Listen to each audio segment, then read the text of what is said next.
आज हम आपको एक ऐसी खबर के बारे में बताना चाहते हैं जो जी न्यूज की टीम को बहुत चुभ रही है और आपको भी आज जब इस खबर के बारे में पता चलेगा तो आप भी बहुत नाराज होंगे, आपको भी बहुत गुस्सा आएगा। इसलिए आज सबसे पहले हम आपको क्रूर मुगल शासक औरंगजेब के अंधभक्तों से मिलवाएंगे, औरंगजेब के फैन क्लब से मिलवाएंगे जो हमारे ही देश में रहता है। महाराष्ट्र के उस्मानाबाद में अपने फेसबुक पोस्ट में किसी ने औरंगजेब के बारे में कड़वा सच लिख दिया, क्योंकि सच तो कड़वा ही होता है। और इस इलाके में मौजूद औरंगजेब के अंधभक्त ये पढ़कर इतने उग्र हो गए कि उन्होंने घरों में आग लगा दी, पुलिस की गाड़ियों को तोड़ दिया और सरेआम हिंसा की।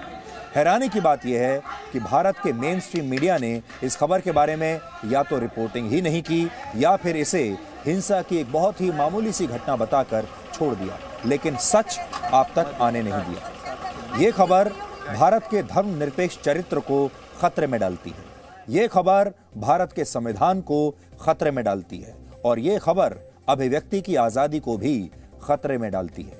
आपने ये बातें सुनी तो बहुत होंगी, लेकिन हर बार आपको ये बातें गलत परिप्रेक्ष्य में बताई जाती हैं। जो घटनाएं वाकई में हमारे संविधान को खतरे में डालती हैं वो घटनाएं ऐसी होती हैं, आज आपको बताएंगे। इसलिए आज हम आपको भारत में मौजूद औरंगजेब के फैन क्लब से मिलवाएंगे। इस खबर पर हमने एक हैशटैग तैयार किया है और वो है हैशटैग औरंगजेब के भक्त। आप इस पर ट्वीट करके औरंगजेब के इन भक्तों को जवाब दे सकते हैं अगर आपको लगता है कि हमारी खबर आप तक पहुंच रही है, आपके दिल तक पहुंच रही है, और अगर आपको ऐसा लगता है कि जो हम कह रहे हैं वो ठीक कह रहे हैं। लेकिन उससे पहले आप बांग्लादेश की ये तस्वीरें देखिए, जहां धर्म के नाम पर पिछले कुछ दिनों में 100 से ज्यादा हिंदुओं के मंदिरों, आश्रम और दुर्गा पूजा पंडालों को नष्ट कर दिया गया, जला दिया गया, तोड़ दिया गया। हिंदू परिवारों को निशाना बनाकर उनके 150 से ज्यादा घरों और दुकानों को लूट लिया गया, उनमें आग लगा दी गई। 4 हिंदुओं की सरेआम हत्या कर दी गई और 6 दिन में हिंदू समुदाय पर कुल मिलाकर 1, 2, 4, 5, 10 नहीं 21 हमले हुए। बांग्लादेश का संविधान कहता है कि वहां का राष्ट्र धर्म इस्लाम है, लेकिन साथ ही संविधान की मूल भावना में धर्मनिरपेक्षता का भी विचार उनके संविधान में लिखा हुआ है। लेकिन इसके बावजूद वहां हिंदू अल्पसंख्यकों पर इस तरह के हमले होते रहते हैं। हिंदू जो समुदाय है, धर्म है, हिंदू धर्म को मानने वाले लोग वहां पर अल्पसंख्यक माने जाते हैं। और बांग्लादेश जैसे देशों में अल्पसंख्यकों की, हिंदुओं की क्या हालत है आपको इन ताजा तस्वीरों से पता चल जाएगा। ऐसी ही तस्वीरें आपने अक्सर पाकिस्तान से भी देखी होंगी, जो खुद को इस्लामिक राष्ट्र कहता है, लेकिन वहां भी इसी तरह हिंदुओं पर अत्याचार होता है। एक जमाने में ये दोनों देश भारत का ही हिस्सा हुआ करते थे, लेकिन सबसे दुख की बात यह है कि आज हमारे अपने ही देश में ये सब हो रहा है। जब आपको ये खबरें बांग्लादेश से मिलती हैं, पाकिस्तान से मिलती हैं, अफगानिस्तान में भी हिंदुओं पर बड़ा अत्याचार होता है, सिखों पर अत्याचार होता है, तब आप बहुत मजबूर हो जाते हैं, असहाय हो जाते हैं, क्योंकि आप वहां कुछ कर नहीं सकते। लेकिन अगर ये सब कुछ भारत में भी होने लगे और आपको भारत में भी बांग्लादेश का एक ट्रेलर दिखाई देने लगे, भारत में भी आपको ये लगने लगे कि जैसे आप पाकिस्तान में आ गए हैं, भारत में भी आपको ऐसा लगने लगे जैसे आप भारत के किसी शहर में नहीं बल्कि काबुल में, अफगानिस्तान के किसी इलाके में हैं, तब आप क्या करेंगे? 19 अक्टूबर को महाराष्ट्र के उस्मानाबाद में सिर्फ इसलिए हिंसा भड़क गई क्योंकि एक फेसबुक पोस्ट में मुगल शासक औरंगजेब की आलोचना कर दी गई थी, जिससे कुछ लोग इतने नाराज हो गए कि इन्होंने उस्मानाबाद के एक इलाके में जबरदस्त तनाव पैदा कर दिया और इस हिंसा में 4 पुलिसकर्मी भी घायल हो गए। यानी सोचिए कैसी हिंसा होगी कि पुलिसकर्मियों को भी नहीं छोड़ा। इस मामले में पुलिस ने अब तक 44 ज्ञात और 150 अज्ञात लोगों के खिलाफ सार्वजनिक संपत्ति को नुकसान पहुंचाने और हत्या के प्रयास जैसे गंभीर धाराओं में मामला दर्ज किया है। ये जो तस्वीरें हम आपको दिखा रहे हैं, ये ताज़ा तस्वीरें उस्मानाबाद की ही हैं। 19 अक्टूबर 2021 की ये तस्वीरें हैं जिस दिन ये घटना घटी है। सोचिए, जिस औरंगजेब ने भारत के 46 लाख हिंदुओं और सिखों की निर्मम हत्या करवाई, लाखों हिंदुओं को इस्लाम धर्म मानने के लिए मजबूर कर दिया और सैकड़ों हिंदू मंदिर तोड़वाकर वहां मस्जिदें बनवा दी, आज उसी देश में औरंगजेब की इतनी जबरदस्त फैन फॉलोइंग है। इस देश के लिए इससे बड़ा दुर्भाग्य और क्या हो सकता है। आपको याद होगा पिछले दिनों स्वतंत्रता सेनानी विनायक दामोदर सावरकर को कायर बताने की कोशिशें हुई थी। लोग कह रहे थे, एक वर्ग है जो कह रहा था कि सावरकर कायर हैं, उन्होंने अंग्रेजों से माफी मांग ली थी, इसलिए उनका बहिष्कार होना चाहिए। सावरकर वो स्वतंत्रता सेनानी हैं जिन्होंने 15 साल काला पानी की भयानक सजा काटी थी, लेकिन तब ना तो इस तरह से लोग सड़कों पर उतरे जब उनकी आलोचना हमारे देश में हो रही है, और ना ही किसी ने इस तरह का हिंसक विरोध किया। आज हम ये दो तुलनाएं आपको इसलिए करके बता रहे हैं कि सावरकर वो व्यक्ति हैं जिन्होंने इस देश के लिए अपने जीवन के इतने वर्ष काला पानी की सजा काटने में बिता दिए, जिन्होंने जीवन भर पूरा अपना जीवन लगा दिया इस देश की आजादी के लिए। आज आजाद होने के 75 वर्ष के बाद सावरकर को कायर कहा जाता है और कहा जाता है कि सावरकर की तस्वीरों को हटा देना चाहिए, सावरकर के बारे में स्कूल कॉलेजों में नहीं पढ़ाया जाना चाहिए क्योंकि सावरकर कायर थे। लेकिन इसके बावजूद भी कोई ऐसा सावरकर का समर्थक नहीं है जो सड़कों पर निकल आया हो, जिसने हिंसा की हो, आगजनी की हो। लेकिन जो लोग बार बार टॉलरेंस की बात करते हैं, उन लोगों को जब आप कुछ भी कहते हैं तो वो क्या करते हैं, ये आज आप इन तस्वीरों में देख सकते हैं। इससे यह पता चलता है कि आज भी हमारे देश का एक खास वर्ग सावरकर को नहीं बल्कि औरंगजेब जैसे मुगल शासकों को अपना आदर्श मानता है। ये लोग सावरकर के फैन नहीं हैं। ये कौन लोग हैं जो अपने आप को औरंगजेब का फैन मानते हैं?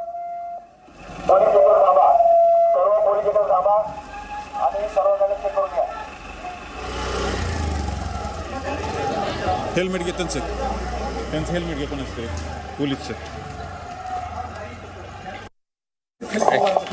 सर्व नागरिकांना विनंती आहे कोणी कागद घेऊ नका. आता पब्लिक कोणी थांबणार नाहीये, कोणी पुढे येणार नाही. आता इकडून दगड येणार नाही. आता ठीक आहे, इकडून काय होणार नाही. इकडे फक्त सर्व हिंदू आणि मुस्लिम समाजातील नागरिकांना विनंती आहे, कृपा करून पोलिसांना त्रास देऊ नका, सहकार्य करा. सर्व पोलीस थांबा, सर्व पोलीस थांबा आणि सर्व कलेक्ट करून घ्या. सर्व पोलिसांना धावा, सगळे पोलिसांना थांबा.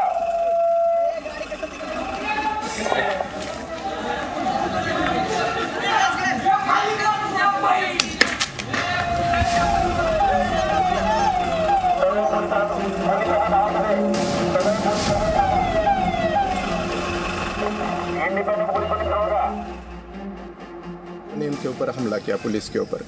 ये बहुत ही चिंताजनक बात है, निंदनीय तो है ही। कश्मीर जैसी स्थिति यहाँ पे उत्पन्न ना हो, इसलिए हमें अभी से पुलिस को ही और प्रशासन को भी यहाँ पे खबरदारी लेनी चाहिए। जनता से भी अपील है कि ऐसे कोई अगर यहाँ पे दंगे भड़काने की कोशिश कर रहा है तो उसका कोई भी समर्थन मत करो।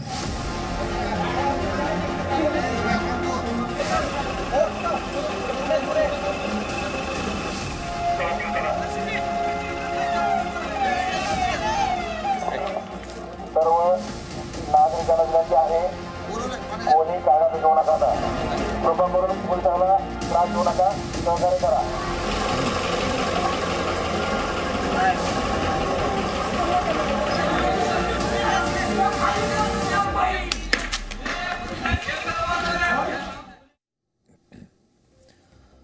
औरंगजेब के जाने के लगभग 363 वर्ष के बाद आज भी औरंगजेब के फैन यहां पर मौजूद हैं, हमारे देश में मौजूद हैं। औरंगजेब के नाम पर वो हिंसा कर सकते हैं, आगजनी कर सकते हैं, और ये औरंगजेब के अंध भक्त हैं। आज से 363 वर्ष पहले, वर्ष 1658 से 1707 तक औरंगजेब ने भारत के 15 करोड़ लोगों पर लगभग 49 वर्ष तक राज किया था। इस शासनकाल में मुगल साम्राज्य इतना फैला कि पहली बार उन्होंने करीब पूरे उपमहाद्वीप को अपने साम्राज्य का हिस्सा बना लिया था। औरंगजेब भारत को एक इस्लामिक राष्ट्र के तौर पर स्थापित करना चाहता था और इसके लिए उसकी नीतियां बिल्कुल स्पष्ट थी। वो हिंदुओं से नफरत करता था और हिंदुओं को पूरी तरह समाप्त कर देना चाहता था। वर्ष 1679 में औरंगजेब ने हिंदुओं पर जजिया कर यानी जजिया टैक्स लगा दिया था। यह एक ऐसा टैक्स था जो सिर्फ हिंदू देते थे और मुसलमानों को इससे पूरी तरह से छूट मिली हुई थी। यानी ये वो टैक्स है जिसे सिर्फ हिंदुओं को देना है। इस दमनकारी टैक्स को लागू करने से पहले औरंगजेब के दरबारियों ने एक सर्वे करवाया जिसमें आम जनता को 3 श्रेणियों में बांट दिया गया: अमीर, गरीब और मध्य वर्गीय हिंदू परिवार। इस सर्वे का मकसद यह तय करना था कि किस हिंदू से कितना टैक्स वसूला जा सकता है, और इसके पीछे एक मंशा यह भी थी कि जजिया टैक्स से बचने के लिए बहुत सारे हिंदू मुसलमान बन जाएं। तो उन्हें यह लालच दिया गया कि अगर आपको टैक्स नहीं देना है तो आप अपना धर्म परिवर्तन करके मुसलमान बन जाइए, इस्लाम को मान लीजिए, तब आपको टैक्स नहीं देना पड़ेगा। इसी देश में हुआ था ये। हालांकि आज हमारे देश में जो लोग औरंगजेब के भक्त बने हुए हैं उन्हें शिवाजी महाराज का एक प्रसंग याद रखना चाहिए। शिवाजी महाराज ने जजिया टैक्स के विरोध में औरंगजेब को एक पत्र लिखा था जिसमें उन्होंने कहा था कि औरंगजेब एक ऐसा राजा है जो अपना खजाना गरीब हिंदुओं को लूटकर भरना चाहता है। शिवाजी महाराज ने अपने इस पत्र में औरंगजेब की सांप्रदायिक नीतियों का भी विरोध किया था, लेकिन इसे विडंबना ही कहेंगे कि आज छत्रपति शिवाजी के ही महाराष्ट्र में एक जिले का नाम औरंगाबाद है जो औरंगजेब के नाम पर ही पड़ा है। औरंगाबाद का क्षेत्र पहले खड़गी के नाम से विख्यात था, लेकिन दक्कन की लड़ाई के दौरान जब औरंगजेब इस क्षेत्र में आया तो उसने इस जगह का नाम बदलकर औरंगाबाद कर दिया। इसके अलावा उसने ऐसे शहरों के भी नाम बदले जो उस समय भी हिंदुओं की आस्थाओं का केंद्र थे, जैसे मथुरा और चटगांव इस्लामाबाद बन गए और बनारस का नाम मोहम्मदाबाद कर दिया गया। आज चटगांव बांग्लादेश में है। औरंगजेब को नायक बनाने के पीछे एक बड़ी भूमिका हमारे ही देश के इतिहासकारों की रही है। आपको ऐसे ढेर सारे इतिहासकार हमारे देश में मिलेंगे जो अपनी पुस्तकों में ये लिखते हैं कि औरंगजेब एक महान रणनीतिकार और एक महान योद्धा थे, जबकि सच्चाई ये है कि औरंगजेब ने सबसे ज्यादा हिंदुओं पर जुल्म किए। वर्ष 1672 में उसने एक आदेश जारी किया था जिसमें यह कहा गया कि भविष्य में हिंदुओं को कोई भी जमीन न दी जाए। इसका मकसद हिंदुओं को सताकर, उन्हें परेशान करके उन्हें यहां से पलायन करने के लिए मजबूर करना था। यही आज कश्मीर में भी करने की कोशिश हो रही है। यही बात आज अफगानिस्तान में भी हो रही है। 17वीं शताब्दी में औरंगजेब ने दर्जनों हिंदू मंदिरों को तोड़वा दिया था, नष्ट करवा दिया था, जिनमें मथुरा का श्री कृष्ण मंदिर भी था। वर्ष 1670 में इस मंदिर की भव्यता से चिढ़कर औरंगजेब ने इसे तोड़वा दिया और इसके एक हिस्से में ईदगाह मस्जिद बनवा दी थी। ये ईदगाह मस्जिद आज भी मथुरा में उसी जगह पर मौजूद है जहां ऐसा माना जाता है कि वहां कंस की कारागार थी और उसी कारागार में भगवान श्री कृष्ण का जन्म हुआ था। इससे एक वर्ष पहले 1669 में औरंगजेब ने काशी के प्रसिद्ध विश्वनाथ मंदिर को तोड़ने का भी आदेश दिया था और इस मंदिर को तोड़कर यहां ज्ञानवापी मस्जिद का निर्माण करवाया गया जो आज भी उसी जगह पर मौजूद है। इस मस्जिद के पश्चिमी हिस्से में वहां पर दीवारों पर आज भी मंदिर के अवशेष देखे जा सकते हैं और यह मामला कई बार अदालत में भी जा चुका है। हमारे जो दर्शक मथुरा में रहते हैं, हमारे जो दर्शक बनारस में रहते हैं या और भी ऐसे मंदिरों के आसपास रहते हैं, वो दर्शक हर रोज इन मंदिरों के आसपास से गुजरते हैं और हर रोज उन मस्जिदों को भी देखते हैं जो मंदिरों को नष्ट करके बनाई गई थी और अब शायद उन्हें ये सब देखने की आदत सी पड़ चुकी है। आपको ये सब देखने की आदत ना पड़ जाए, आपकी उस आदत को तोड़ने के लिए ही आज आपको हम औरंगजेब का इतिहास बता रहे हैं और आपको यह बता रहे हैं कि कितना बड़ा दुर्भाग्य है कि 350 साल के बाद भी हमारे ही इस देश में, जहां पर औरंगजेब ने इतने अत्याचार किए, आज भी हमारे देश में औरंगजेब के फैन और औरंगजेब के भक्त मौजूद हैं। इसीलिए आज हमने यह हैशटैग दिया, औरंगजेब के भक्त। औरंगजेब ने अपने कार्यकाल में गुजरात के सोमनाथ मंदिर को भी तोड़ने का आदेश दिया था, एक नहीं 2 बार। पहली बार 1659 में और दूसरी बार 1706 में। हिंदुओं के प्रति औरंगजेब की नफरत का अंदाजा आप इसी बात से लगा सकते हैं कि अपनी मौत से सिर्फ 1 साल पहले जब 88 वर्ष की उम्र में उसे यह पता चला कि कुछ हिंदुओं ने सोमनाथ के खंडित मंदिर में भी पूजा अर्चना शुरू कर दी है, तो उसने मंदिर के बाकी हिस्से को भी नष्ट करा दिया, ध्वस्त करा दिया। इसके अलावा महाराष्ट्र, कर्नाटक, उड़ीसा, बुंदेलखंड, राजस्थान और गुजरात में ऐसे अनेक मंदिर हैं जिन्हें औरंगजेब ने तोड़वा दिया था और इस बात का उल्लेख खुद उसे महान बताने वाले कई इतिहासकार करते हैं। मासिर आलमगिरी नाम की पुस्तक में लिखा है कि एक बार जब औरंगजेब चित्तौड़ पहुंचा तो उसने वहां कई मंदिरों में हिंदुओं को पूजा करते हुए देखा, जिसके बाद उसने चित्तौड़ के 63 मंदिरों को ध्वस्त करा दिया था। औरंगजेब एक क्रूर मुगल शासक था जो पूरे हिंदुस्तान को अपनी जेब में रखना चाहता था, और औरंगजेब के उसी सपने को आज भारत में ही बैठे उसके कुछ फैंस, उसके कुछ भक्त पूरा करने की कोशिश कर रहे हैं। और आपको आज हम ये भी बताना चाहते हैं कि भारत में ही, भारत की राजधानी दिल्ली में अभी कुछ वर्ष पहले तक औरंगजेब के नाम पर एक सड़क बनी हुई थी। उसके बारे में अभी हम आपको बताएंगे कि औरंगजेब के नाम पर जो सड़क थी उसे कितने वर्षों तक हमारे ही देश के लोगों ने बर्दाश्त किया।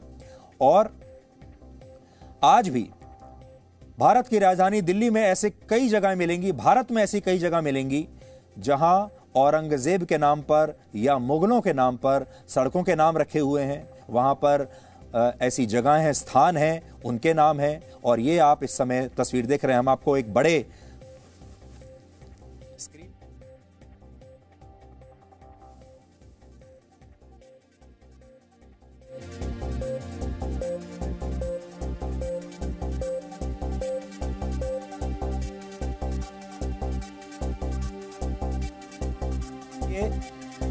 इसीलिए आज आपके सामने ये हैशटैग हमने दिया है, औरंगजेब के भक्त। आप में से शायद काफी लोगों को यह बात पता नहीं होगी कि मुगल बादशाह औरंगजेब के आदेश पर ही सिखों के 9वें गुरु तेग बहादुर को मौत की सजा दी गई थी। औरंगजेब भारत को एक इस्लामिक राष्ट्र बनाना चाहता था और उसने कश्मीरी पंडितों को जबरदस्ती मुसलमान बनने के लिए मजबूर किया था। तब कश्मीरी पंडितों ने गुरु तेग बहादुर से मदद मांगी और उन्होंने कश्मीर के लोगों को सुरक्षा का पूरा भरोसा दिया, वचन दिया। इस बात से औरंगजेब इतना क्रोधित हुआ कि उसने गुरु तेग बहादुर को बंदी बना लिया और फिर उनके शिष्यों को उनके ही सामने जिंदा जला दिया। और उसने गुरु तेग बहादुर को इस्लाम अपनाने के लिए भी कहा, लेकिन जब उन्होंने इनकार किया तो औरंगजेब ने 11 नवंबर वर्ष 1675 को उनका सिर कटवा दिया। जहां उन्हें मौत की सजा दी गई थी, दिल्ली में आज, भारत की राजधानी दिल्ली में आज उसी जगह पर गुरुद्वारा सीसगंज साहिब है। और दुर्भाग्य की बात देखिए कि आज से कुछ वर्ष पहले तक इसी गुरुद्वारे से कुछ ही किलोमीटर दूर दिल्ली की एक सड़क का नाम औरंगजेब रोड था, जिसका नाम बाद में बदलकर अगस्त 2015 में doctor APJ Abdul Kalam road कर दिया गया। यानी देश की आजादी के बाद लगभग 68 वर्षों तक दिल्ली में ही औरंगजेब के नाम पर एक सड़क थी। और इसी सड़क से कुछ दूरी पर देश की संसद है, प्रधानमंत्री कार्यालय है, बड़े बड़े सरकारी दफ्तर हैं। इसी के पास देश के बड़े बड़े मंत्री रहते हैं, जज रहते हैं। सोनिया गांधी, राहुल गांधी जैसे बड़े बड़े नेता तब रहते थे। लेकिन 68 वर्षों तक इस सड़क का नाम किसी ने भी बदलने की कोशिश नहीं की। किसी ने यह सोचा ही नहीं कि हमारे देश में, राजधानी दिल्ली में औरंगजेब के नाम पर सड़क का नाम कैसे रखा जा सकता है। इससे यह पता चलता है कि औरंगजेब के फैन क्लब का दायरा हमारे देश में किस हद तक फैला हुआ है। औरंगजेब के बारे में ये वो तमाम बातें हैं जिनके बारे में हमारे देश के लोगों को ईमानदारी से कभी बताया ही नहीं गया। आपने भी ये बातें स्कूल में शायद कभी नहीं पढ़ी होंगी, बल्कि इस मिलावटी इतिहास को लोगों के दिमाग में बैठाने के लिए कई तरीके अपनाए गए। इनमें से एक था, जिन अस्पतालों में आप जन्म लेते हैं, जिन स्कूलों में आप बच्चों को पढ़ने भेजते हैं, जिस सड़क का इस्तेमाल करते हैं, जिन अस्पतालों में इलाज कराते हैं, जिस हवाई अड्डे से सफर करते हैं, जिस संग्रहालय में इतिहास का स्मरण करने जाते हैं, उनका नाम मुगल शासकों के नाम पर रख दिया जाए। सड़कों के नाम मुगल शासकों के नाम पर रख दिया जाए। मौजूदा समय में भारत में ऐसे जिलों, कस्बों और गांवों की संख्या 700 से ज्यादा है जिनके नाम मुगल शासकों के नाम पर हैं। इनमें 61 स्थानों के नाम पहले मुगल शासक जहीरुद्दीन मोहम्मद उर्फ बाबर के नाम पर हैं, जिन्होंने राम मंदिर तोड़वाया था। आज भी, यहां तक कि दिल्ली में भी ऐसी जगहें आपको मिल जाएंगी। मुगल शासक हुमायूं के नाम पर 11 जगहों के नाम हैं। दिल्ली में ही एक जगह है जिसका नाम है हुमायूंपुर, और वो जगह बिल्कुल दिल्ली के दक्षिण दिल्ली में है। और आज भी लोग वहां से होकर गुजरते हैं। आज भी लोग बड़े आराम से ये बात करते हैं कि हम हुमायूंपुर जाना चाहते हैं, या हुमायूंपुर को लोगों ने एक तरह से अपना लिया है। अकबर के नाम पर सबसे ज्यादा 251 जगहों के नाम हैं। मुगल शासक जहांगीर के नाम पर 141 जगहों के नाम हैं। शाहजहां के नाम पर भी हमारे देश में 63 जगहों के नाम हैं। और औरंगजेब के नाम पर तो 177 स्थानों के नाम रखे गए हैं। ये जो खबर हमने आपको आज बताई महाराष्ट्र से, ये वो खबर है जिसके बारे में भारत के मेन स्ट्रीम मीडिया ने आपको बताया ही नहीं, और जिन्होंने इसके बारे में कोई छोटी मोटी रिपोर्टिंग की भी, उन्होंने भी इसे हिंसा की एक मामूली घटना मान लिया, और ये बहुत ही दुर्भाग्य की बात है। ये जो तस्वीरें हमने अभी आपको दिखाई, आपके स्क्रीन पर जो चल रही थी, ये तस्वीरें कुछ लोगों ने सोशल मीडिया पर डाली, इन सब तस्वीरों को डाला, लेकिन किसी ने भी इस पर ध्यान नहीं दिया, और आज मजबूर होकर जी न्यूज़ की टीम को ये रिपोर्टिंग करनी पड़ी। हमने अपने रिपोर्टर को वहां पर भेजा, उसने ये जगहों को देखा और वहां से हमें जो रिपोर्ट भेजी, उसने ये कहा कि वाकई में उसने इस पूरी घटना को सत्यापित किया है और कहा है कि वाकई में ऐसा हुआ था, तस्वीरें झूठ नहीं बोलती, और इसलिए आज ये घटना को हम आपके सामने रिपोर्ट कर रहे हैं औरंगजेब के भक्त नाम से। तो आप चाहें तो इस पर ट्वीट कर सकते हैं। Presenting B News app, available on Google Play and App Store. Download it now.